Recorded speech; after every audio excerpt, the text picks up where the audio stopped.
అనుక్షణం ప్రజల పక్షం 95 న్యూస్ కి స్వాగతం. ముందుగా హెడ్లైన్స్.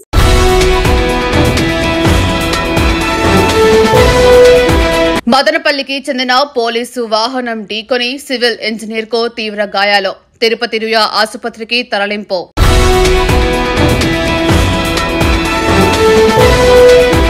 మదనపల్లి ప్రభుత్వ ఆసుపత్రి ప్రాంగణంలో ఔషధ నియంత్రణ తనిఖీ కేంద్రం ప్రారంభం. వర్చువల్ గా ప్రారంభించిన మంత్రి సత్యకుమార్ యాదవ్.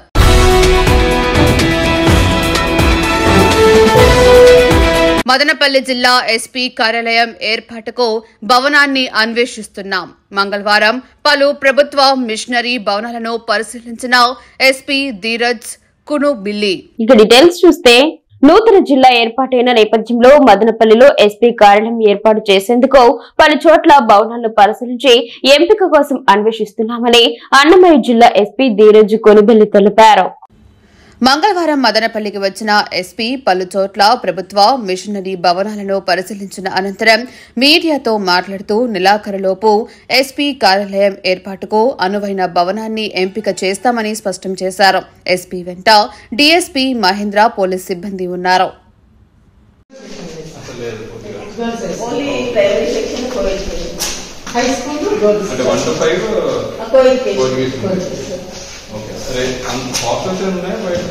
హాస్టల్ ఉంది సార్. ఇప్పుడు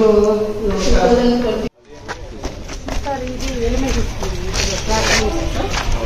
ఇది కిడ్స్ క్యాంపస్, ఇది హై స్కూల్, పైన LMC junior college. Congress party మాత్రమే దేశాన్ని అభివృద్ధి పదంలో నడిపిస్తుందని మదనపల్లి కాంగ్రెస్ పార్టీ సీనియర్ నాయకులు రెడ్డి సాహెబ్ అన్నారు. మంగళవారం స్థానిక కాంగ్రెస్ పార్టీ కార్యాలయంలో రెడ్డి సాహెబ్ అధ్యక్షతన ఘనంగా సోనియా గాంధీ 79వ జన్మదిన వేడుకలు నిర్వహించారు. ఈ సందర్భంగా కేక్ కట్ చేసి పార్టీ శ్రేణులకు పంచిపెట్టడంతో పాటు కాంగ్రెస్ పార్టీ అధినేత్రి సోనియా గాంధీకి జన్మదిన శుభాకాంక్షలు తెలియజేశారు. ఈ సందర్భంగా రెడ్డి సాహెబ్ మాట్లాడుతూ సోనియా గాంధీ గడిచిన 2 దశాబ్దాలుగా భారతదేశంలో కాంగ్రెస్ పార్టీని సమర్థవంతంగా ముందుకు నడిపించిన నాయకురాలని కొనియాడారు. పదవులను త్యాగం చేసి పార్టీకి అండగా ఉంటూ వెన్నెముకగా నిలిచిన త్యాగశీలి సోనియా గాంధీ అన్నారు. నేడు సోనియా గాంధీ జన్మదిన వేడుకలను కాంగ్రెస్ పార్టీ కార్యాలయంలో నిర్వహించుకోవటం సంతోషంగా ఉందన్నారు. అటు కాంగ్రెస్ పార్టీని మరియు ఇటు దేశాన్ని అభివృద్ధి పదంలో నడిపించిన మహోన్నత వ్యక్తి సోనియా గాంధీ అని పేర్కొన్నారు. అఖిల భారత కాంగ్రెస్ పార్టీ అధ్యక్షురాలుగా సోనియా గాంధీ దేశానికి ఎనలేని సేవలు అందించిన మహోన్నత వ్యక్తి అని కితాబునిచ్చారు. ఇందిరమ్మ వారసత్వాన్ని అమలు చేసిన దేశభక్తురాలు సోనియా గాంధీ అని గుర్తు చేశారు. కేంద్రంలో ఉన్న ఎన్డీఏ ప్రభుత్వంలో ప్రధాని మోదీ పాలనలో పేదలకు చేసింది శూన్యమన్నారు. కేవలం ప్రభుత్వ రంగ సంస్థలను ప్రైవేటు వ్యక్తులకు అప్పగించి ఆర్థిక మూలాలను దెబ్బతీయడం తప్ప దేశాన్ని అభివృద్ధి చేసింది ఏమీ లేదని విమర్శించారు.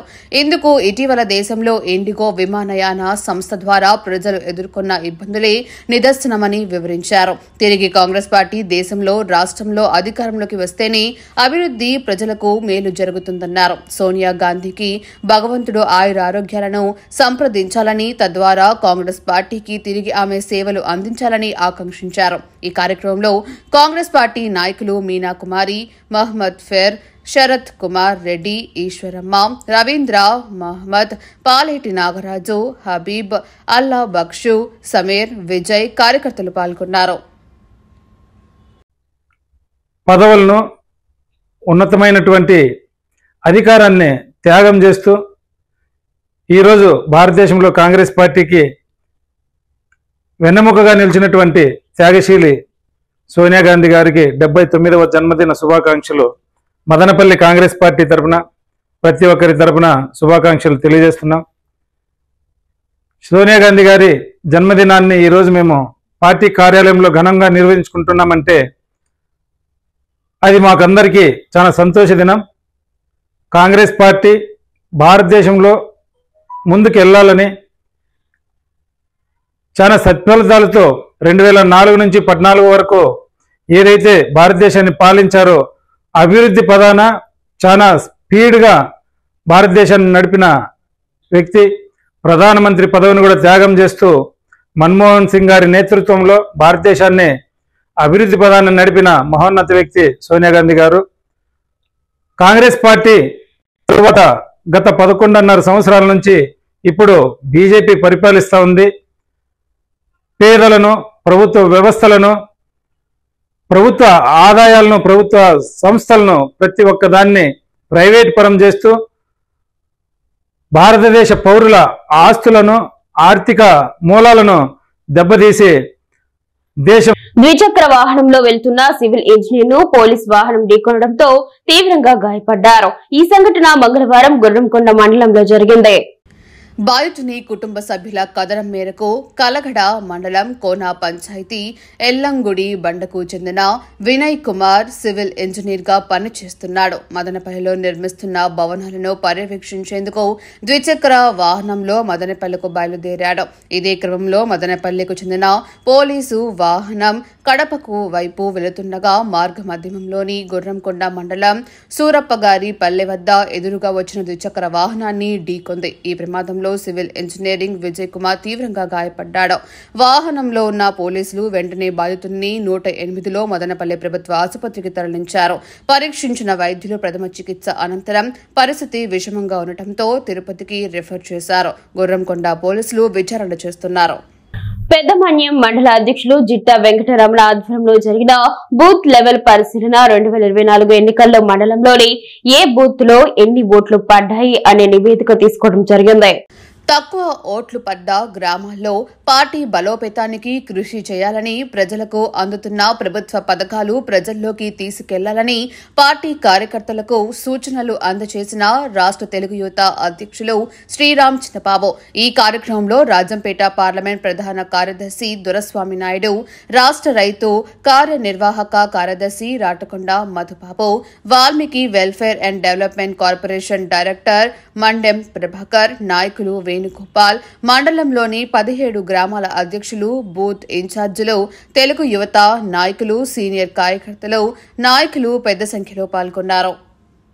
మదనపల్లె పట్టణం స్థానిక జిల్లా ప్రభుత్వ ఆసుపత్రిలో ఏర్పాటు చేసిన ఔషధ నియంత్రణ తనిఖీ కేంద్రాన్ని మంగళవారం ప్రారంభించారు.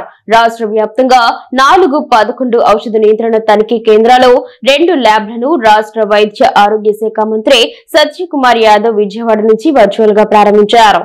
మదనపల్లి ఔషధ నియంత్రణ తనిఖీ కార్యాలయం ప్రారంభోత్సవంలో incharge medical superintendent doctor Kavitha, drugs నియంత్రణ కేంద్రం additional director Shaik Asha, Madanapalle drugs inspector Dada Kalandar, Anantapur drug inspector కేశవరెడ్డిలు హాజరయ్యారు. ఉదయం మంత్రి వర్చువల్ గా ప్రారంభించిన సమయంలో శిలాఫలకం వద్ద ఔషధ తనిఖీ కేంద్రాన్ని ప్రారంభించారు. ఈ సందర్భంగా వారు మాట్లాడుతూ ఎమ్మెల్యే షాజాన్ బాషా అందుబాటులో లేని కారణంగా మంత్రి రాష్ట్రమంతా కార్యాలయాన్ని ప్రారంభించిన నేపథ్యంలో ఇక్కడ కూడా ప్రారంభించడం జరిగిందన్నారు. మరోసారి ఎమ్మెల్యే చేతుల మీదుగా ఈ కార్యక్రమం నిర్వహించుకోవడం జరుగుతుందని తెలిపారు. ఈ కార్యక్రమంలో Madanapalle medical sports association Annamayya జిల్లా సెక్రటరీ, మదనపల్లి అధ్యక్షులు భూషణ్ గుప్తా, మదనపల్లి సెక్రటరీ శ్రీధర్, కోశాధికారి బాలాజీ, సభ్యులు మురళి, సత్యప్రసాద్లు పాల్గొన్నారు. పలమనేరు పట్టుగుర్ల మార్కెట్లో వ్యాపారస్తులతో కుమ్మక్కై అధికారులు రైతులను మోసం చేస్తున్నారంటూ రైతులు రోడ్డెక్కారు. ఇతర రాష్ట్రాల్లో అధిక ధరలు పోతున్న పట్టుగూళ్లను పల్మనేరు మార్కెట్లో 100ల్లో తేడా రావడంతో ఆవేదన వ్యక్తం చేశారు. రైతులు రేట్లు తక్కువ పోతున్నాయని ప్రశ్నించడంతో మీ దిక్కున్న చోట చెప్పుకో అన్నారని ఆవేదన వ్యక్తం చేశారు. గతంలో ఇదే విధంగా మదనపల్లి మార్కెట్లో రైతుల పట్ల నిర్లక్ష్యం చేయడంతో కేజీ గూళ్లు కూడా పోని పరిస్థితి ఏర్పడిందన్నారు. పల్మనేరు మార్కెట్ ఇప్పుడు నెంబర్ 1 స్థానంలో ఉందని, అధికారులు ఇలా నిర్లక్ష్యంగా వ్యవహరిస్తే రాబోయే కాలంలో పల్మనేరు మార్కెట్ పరిస్థితి కూడా మదనపల్లి మార్కెట్ మారే అవుతుందని ఆవేదన వ్యక్తం చేశారు.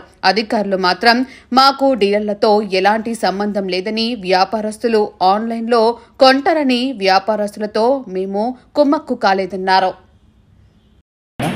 నా పేరు వాసుదేవరెడ్డి, చందమామూని సార్. ఈరోజు మావి 350 కేజీల గూళ్ళు మార్కెట్కి తీసుకొని వచ్చినాను. మార్కెట్కి తీసుకొని వస్తే మార్కెట్లో పలమనేరులో సౌత్ ఇండియాలోనే పెద్ద మార్కెట్ ఈరోజు 7 టన్నుల వరకు గూళ్ళు వచ్చినాయి. బాగా మంచి రేట్లు అమ్మితే పలమనేరులో ఈ పొద్దు పలమనేరు మార్కెట్ ఆఫీస్ నుంచి గవర్నమెంట్కి వచ్చే డబ్బులు 1 లక్ష రూపాయలు. అలాంటిది వీలర్లతో ఈ గవర్నమెంట్ ఆఫీసర్లే కుమ్మక్కైపోయి ఎవరైతే ఇప్పుడు బయట కోలారు అది ఎంత 750 రూపాయలు యావరేజ్ పోతుంది, 850 రూపాయలు టాప్ రేట్ పోతుంది సార్. దానికి మన గూళ్ళు పోతే కూడా మనవి పట్టురైతు సార్. పలంనేరు మార్కెట్ ఇంతకుముందు చాలా బాగుండేది సార్. ఇప్పుడు ఏం చేస్తూ ఉన్నారంటే ఏఆర్ఎంఓలో గవర్నమెంట్ కంటే వాళ్ళు ఎక్కువ జీతాలు ఇస్తూ ఉన్నారు సార్. దానివల్ల ఏం చేస్తూ ఉన్నారంటే రైతుకు 100 రూపాయలు వేరియేషన్ పెట్టి ఇచ్చేస్తూ ఉన్నారు సార్. మేము ఇంటి దగ్గర 715 అమ్మితే ఎత్తుకొస్తే 4 సార్లు జీరోలు పెట్టారు సార్. 5వ సారి 610 పెట్టారు సార్. ఎందుకు సార్ ఇస్తాము? మళ్ళీ పోయి మేము ప్రైవేట్లోనే గూళ్ళు అమ్ముకుంటాం సార్. అంటే అది ఆ రోజు గవర్నమెంట్కి చాలా మనకి గవర్నమెంట్కి ఇచ్చేదంతా నష్టమైంది సార్. గవర్నమెంట్కి మనం 1 రూపీస్ ఇస్తాం కదా, అదంతా నష్టం సార్. అదే మాదిరిగా మనం కోలారుకు పోతే సార్, కోలారుకు పోతే 816 పోయింది సార్. ఇక్కడికి 100 రూపాయలు తేడా ఉంది సార్ మార్కెట్. అందుకని మేము ఏం చేస్తా ఉన్నామంటే మనం పలంనేరు మార్కెట్ ఈ గూళ్ళు తగ్గిపోయినాయి సార్. అదే గూళ్ళు బయట మార్కెట్లో 850, 900 పోయినాయి సార్. నేను అడిగిన దానికి వాళ్ళు ఎవరు చెప్పుకోబడినారు సార్. మేము పట్టుగూళ్ళ పైన ఆధారపడినాం సార్. మన దక్షిణ భారతదేశంలో పలంనేరు అనేది ఒక పెద్ద మార్కెట్ సార్. దాన్ని వినియోగించుకోవడానికి మేము రైతులు చాలా కృషి చేసినాం సార్. దాన్ని ఈ ఆఫీసులు చాలా దిగజార్చి చిన్న చూపు చూస్తున్నారు సార్ రైతులంతా. అది చాలా బాధగా ఉంది సార్. మాకు ఆఫీసుల వల్ల చాలా ఇబ్బంది పడుతున్నాం సార్ రైతులు. ఆఫీసుల వల్లనే రైతు నష్టపోతున్నాడు. దానివల్ల మాకు న్యాయం చేయాలని కోరుకుంటున్నాం సార్. నా పేరు సరోజ, ఇక్కడ అసిస్టెంట్ డైరెక్టర్ ఆఫ్ సెరికల్చరు. ఈరోజు మార్కెట్లో రైతులు ఇక్కడ రీలర్స్తోనూ అంతా స్టాఫ్ అంతా కిమ్మెక్కి గోల్మాల్ చేస్తున్నారు అనేది ఒక ఆరోపణ ఇవ్వడం జరిగింది. అదంతా తప్పని నేను చెప్తున్నాను. సిండికేట్ అనేది జరగదు ఇక్కడ. యాక్చువల్గా అయితే ఓపెన్ యాక్షన్లో మార్కెట్ జరుగుతూ ఉంటుంది, కక్కున్ మార్కెట్. క్వాలిటీని బట్టి రేట్లు ఇస్తారే కానీ ఇక్కడ స్టాఫ్ కానీ రీలర్స్ కానీ రేట్ అనేది ఫిక్స్ చేసేది కాదు. సో కాబట్టి రైతులైతే ఏదైతే చెప్పారో అదంతా అవాస్తవం అని నేను చెప్తున్నాను. 60 వచ్చేసి 766 రూపాయలు పోవడం జరిగింది. యావరేజ్ వచ్చి 710 రూపాయలు వచ్చింది. క్వాలిటీ అంటే రైతులు తీసుకొచ్చే గూళ్ళు క్వాలిటీని బట్టి రేట్లు కొడతారే కానీ ఇక్కడ ఫిక్స్ చేసేదంటూ ఏముండదు. మాన్యువల్గా అయితే ఫిక్స్ చేసేది ఏముండదు. ఆన్లైన్ మార్కెట్ కాబట్టి ఇక్కడ అలాంటిదంతా జరగడానికి 1% కూడా అవకాశం లేదు. అలాంటిది ఏం జరగదు. ఏమంటే మార్కెట్ అనేది 12 o'clockకి యాక్షన్ స్టార్ట్ అవుతుంది. యాక్షన్కి మునుపు ఎవరైతే వ్యాపారస్తులు ఉన్నారో గూళ్ళు కొంటారో వాళ్ళు వచ్చి ఫస్ట్ క్వాలిటీ చెక్ చేసుకుంటారు. అంటే ఫిజికల్గా చెక్ చేసుకొని రేట్ ఇస్తారే కానీ డైరెక్ట్గా ఆన్లైన్ మార్కెటింగ్ కాబట్టి ఒక్కసారి అది కూడా మార్కెట్ స్టార్ట్ అయ్యే ముందు వచ్చి క్వాలిటీ చెక్ చేసుకో పిసకడం అనేది వేస్ట్ చేయడం అనేది ఇది చాలా తప్పు అన్నమాట. అలాంటిది ఏమి జరగదు. రైతు సంక్షేమానికి పెద్దపీట వేస్తూ త్వరలోనే CM Chandrababu Naidu, deputy CM Pawan Kalyan, వ్యవసాయ శాఖ మంత్రి అచ్చెం నాయుడులతో ప్రత్యేక భేటీ. మదనపల్లి ఏఎంసీ చైర్మన్ జంగాల శివరామరాయలు వెల్లడించారు. మదనపల్లి టమోటో మార్కెట్లో ఏర్పాటు చేసిన మీడియా సమావేశంలో ఏఎంసీ చైర్మన్ జంగాల శివరామరాయల్ మాట్లాడుతూ రైతు సంక్షేమానికి దోహదం చేసే విధంగా రాష్ట్ర రాజధాని అమరావతిలో 200 మందికి పైగా చైర్మన్లు, చైర్పర్సన్లు సమావేశం. కీలక నిర్ణయాలు తీసుకుని వాటిని అమలు చేయడానికి కేంద్ర, రాష్ట్ర ప్రభుత్వాలకు వినతి, రైతుల కోసం ప్రత్యేక కార్యాచరణ తెలియజేస్తూ సూచనలు, సలహాలు ఇవ్వడం జరిగిందని అన్నారు. కేవలం రైతులకి మంచి చేయడానికి కోసం, రైతుల్ని అభివృద్ధి పరిచేదాని కోసం, రైతులకి న్యాయం జరిగి లాభసాటిగా ఉండేదాని కోసం ఏం చేయాలి ప్రణాళికలు అంటే ఒక్కో ఏరియాలో ఈస్ట్ వెస్ట్ ఒక్కో చోట ఒక రకములు కావాల్సిన నుంచి ప్యాడీ స్టార్ట్ అవుతుంది. నంద్యాల ప్యాడీ, ఇక్కడ టమాటో, ఇంకో చోట మ్యాంగోస్, ఇట్లా ప్రతి డిఫరెంట్ ఉన్నాయి. ఆ డిఫరెంట్ కూడా మనం అందరూ కూర్చొని అధికారులు, ఎందుకంటే ఒకసారి కమిటీ చైర్మన్స్ అందరూ కూడా ఒక సమావేశం నిర్వహించుకుంటే బాగుంటారు. 5-6 మంది మేమంతా అనుకొని ఒక కమిటీ కూడా ఫార్మ్ చేసుకున్నాం. దాంట్లో కమిటీ కూడా అదే త్వరలో కమిటీ కూడా మేము ఇప్పుడు ఫార్మ్ చేసుకున్న కమిటీ కూడా హెడ్ ఆఫీస్కి ఇవ్వడం జరిగింది. అది మళ్ళీ మినిస్టర్ గారి దగ్గరికి పోతుంది, మినిస్టర్ దగ్గర నుంచి ముఖ్యమంత్రి వాళ్ళ దగ్గరికి పోతుంది. అక్కడ నుంచి అది కూడా కమిటీ కూడా ఫార్మ్ అయ్యి వాటికి కూడా సక్సెస్ అయ్యేదానికి అదొక మైల్ స్టోన్, మాకు ఒక పునాది రాయి మాదిరి. ఇవంతా మేము ఎందుకు చేస్తున్నామంటే కేవలము రైతుల కోసమే. రైతులు ఏ విధంగా ఈ మార్కెట్ యార్డ్ చైర్మన్లు కాపాడుకోవాలా, ఏ విధంగా వాళ్ళకి అవగాహన కల్పించాలా, ఎప్పుడు పంట వేస్తే వాళ్ళకి ఖచ్చితంగా రేట్లు ఎప్పుడు వస్తాయి, ఇవన్నీ కూడా మాకు టెక్నికల్ గా కూడా ఒక టీం పెట్టుకొని మన ఇండియా మదనపల్లి సమీపంలోని మిట్స్ డీమ్డ్ ట్యూబ్ యూనివర్సిటీ నందు స్కూల్ ఆఫ్ మేనేజ్మెంట్ విభాగం వారు టాలీ ఫ్రైమ్ అనే అంశంపై 5 రోజుల పాటు హ్యాండ్స్ ఆన్ ట్రైనింగ్ కార్యక్రమాన్ని ఎంబీఏ చివరి సంవత్సరం చదువుతున్న విద్యార్థులకు నిర్వహించారు. ఈ కార్యక్రమానికి ముఖ్య అతిథిగా మదనపల్లిలోని గుడ్విల్ టాలీ అకాడమీ ట్రైనర్ ఎం శ్రీనివాసులు పాల్గొన్నారు. ఈ కార్యక్రమంలో ఆయన మాట్లాడుతూ టాలీ ఫ్రేమ్ నిటి డిజిటల్ యుగంలో వివిధ రంగాల్లో కీలక పాత్ర పోషిస్తుందని అన్నారు. విద్యా సంస్థల్లో విద్యార్థులకు అకౌంటింగ్ పై ప్రాక్టికల్ జ్ఞానం అందించి పరిశ్రమకు అనుగుణమైన నైపుణ్యాల అభివృద్ధికి దోహదపడుతుందని తెలియజేశారు. వ్యాపార సంస్థల్లో రోజువారీ లావాదేవీల నమోదు, జీఎస్టీ లెక్కలు, స్టాక్ సేల్స్ పర్సెంట్ వంటి అంశాల డిజిటల్ రికార్డులను సులభంగా నిర్వహించడానికి ఇది అత్యంత ఉపయోగపడుతుందని, తయారీ సంస్థల్లో ముడి సరుకుల నుంచి వస్తువుల తయారీ వరకు స్టాక్ ట్రాకింగ్, ప్రొడక్షన్ ఖర్చుల లెక్కింపు, సమయానుకూల ఆర్థిక రిపోర్టుల తయారీ చేయడానికి టాలీ ఫ్రేమ్ ఉపకరిస్తుంది. చిన్న మరియు మధ్యతరగతి వ్యాపారాలు తక్కువ ఖర్చుతో తమ వ్యాపార ఆర్థిక వ్యవస్థను సమర్థవంతంగా నిర్వహించుకోవడానికి ఇది ఒక ఉత్తమ పరిష్కారంగా నిలుస్తోంది అని అన్నారు. టాలీ ఫ్రేమ్ నేర్చుకోవడం ద్వారా ఉద్యోగ అవకాశాలు లభించడానికి వీలు కలుగుతుందని అన్నారు. 5 రోజుల పాటు జరిగిన కార్యక్రమంలో ప్రతిభ చూపిన విద్యార్థులకు సర్టిఫికెట్ను అందజేశారు. ఈ కార్యక్రమంలో ప్రిన్సిపల్ డాక్టర్ పి రామ్నాథన్, విభాగాధిపతి doctor Bhanu Srireddy, faculty coordinators doctor K Venkateswarlu, doctor N Gangisetti మరియు విద్యార్థులు పాల్గొన్నారు. అనుక్షణం ప్రజల పక్షం NN5 న్యూస్ ఇంతటితో సమాప్తం. తిరిగి రేపటి బులెటిన్లో మళ్ళీ కలుసుకుందాం. అంతవరకు సెలవు. నమస్కారం.